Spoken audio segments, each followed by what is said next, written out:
बहुत समय पहले एक गांव के किनारे रामू नाम का किसान रहता था। रामू मेहनती था, लेकिन थोड़ा डरपोक भी। उसका खेत जंगल के पास था और गांव में अफवाह थी कि उस जंगल में एक चुड़ैल रहती है।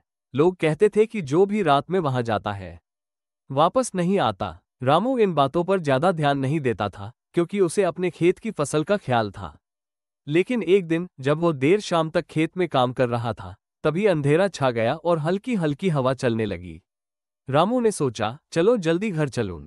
जैसे ही वो खेत से निकलने लगा, पीछे से अजीब सी आवाज आए। हो किसान, रुक जाओ। रामू का दिल जोर जोर से धड़कने लगा। उसने पलटकर देखा तो एक लंबी, सफेद कपड़ों वाली और बिखरे बालों वाली चुड़ैल खड़ी थी। उसकी आंखें लाल लाल चमक रही थी और हाथ में एक मिट्टी का पुराना घड़ा था। चुड़ैल बोली, मुझे भूख लगी है, मुझे तुम्हारी फसल चाहिए। रामू डरते डरते बोला, दीदी, आप चाहो तो थोड़ा अनाज ले लो, लेकिन मेरी पूरी फसल मत ले जाना। चुड़ैल थोड़ी हैरान हुई, क्योंकि उसने उम्मीद नहीं की थी कि कोई उससे इतनी इज्जत से बात करेगा। वो हंसते हुए बोली, तुम्हें मुझसे डर नहीं लग रहा?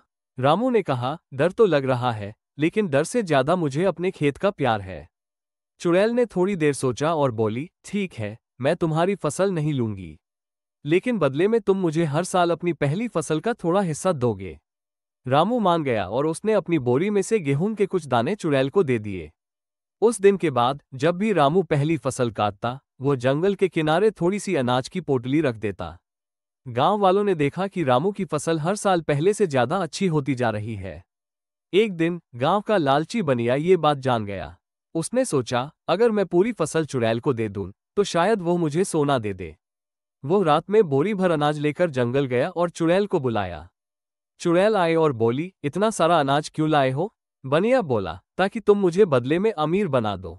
चुड़ैल ने हंसते हुए कहा, लालच बुरी बला है, अब ये अनाज तो मैं ले ही जाऊंगी और तुम्हें भी। इतना कहते ही वो बनिए को अपने साथ जंगल में ले गई और फिर वो कभी दिखाई नहीं दिया।